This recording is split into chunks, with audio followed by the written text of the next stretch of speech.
Жақсы, қайырлы күн достар. Қалайсыздар, амансыздар ма? 23 сұраққа жеттік. Вот тест алып, екінші нұсқа. Ертіс өзені ағып өтетін аймақ немесе аймақтар.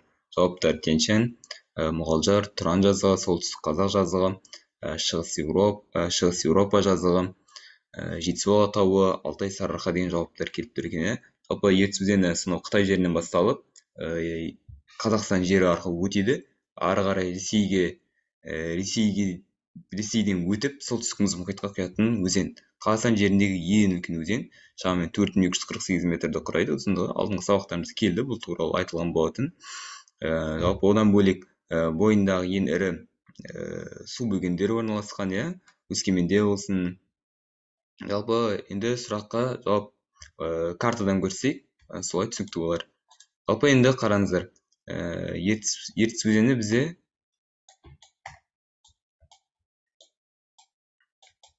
міне мына бір өзен ғой, көріп тұрғандарыңыздай ағып жатқан. Павлодардың тұсымен, Өскемен тұсымен ағып өтетін, Семейдің тұсымен. Дәл осы өзен.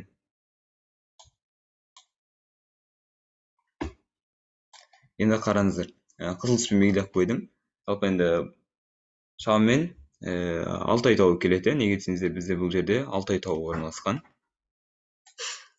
Бұдан кейін жалпы бізде солтүстік қазақ жазығы толыққанды, яғни ертіс есіл алаңы немесе есіл даласы дейтін нәрсе бізде көп келіп жүрген нәрсе ғой. Бұл бізде солтүстік қазақ жазығы болатын,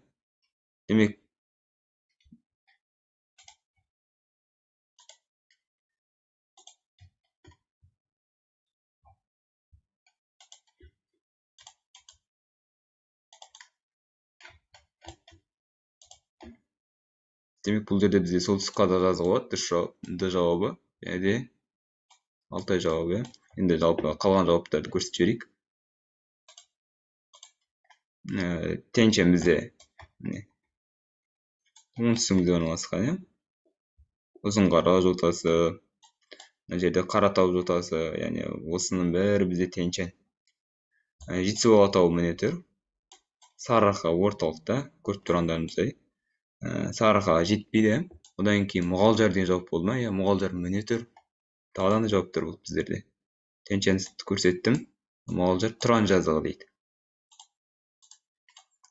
Тұран жазығы ол бізде шамамен Қазақстанның көп оңтүстік бөлігін алады. Міне мына Маңғыстау аймағынан басталып, осылайынан ұзын Мұғалжармен шектесіп, мына Торғай үстірті, осының бүкілі міне, яғни сары сызық, яғни картада сары түспен боялған түстер біткенге дейін, яғни тауға дейінгі аралықты осы Торғай, Тұран ойпаты алып жатыр. Одан кейін солтүстік қазақ жазығын көрсеттім жаңа. Шығыс Еуропа жазығы бізде Каспийдің жаны ғой, дұрыс айтқан кезде. Олардың жауабы емес. Каспий ойпаты, міне Шығыс Еуропа жазығы жалпы осылай. Одан кейін тағында жауап бар. Жетісу алатауын көрсеттім. Сарыарқа көрсетілді, Алтай көрсетілді, солтүстік қазақ жазығы көрсетілді. Демек, ертіс өзені ағып өтеді. Солтүстік қазақ жазығының үстінен бойлай, Алтай тауларын бойлай ағып өтеді екен. Жалпы бастауын Қытай жерінен алады.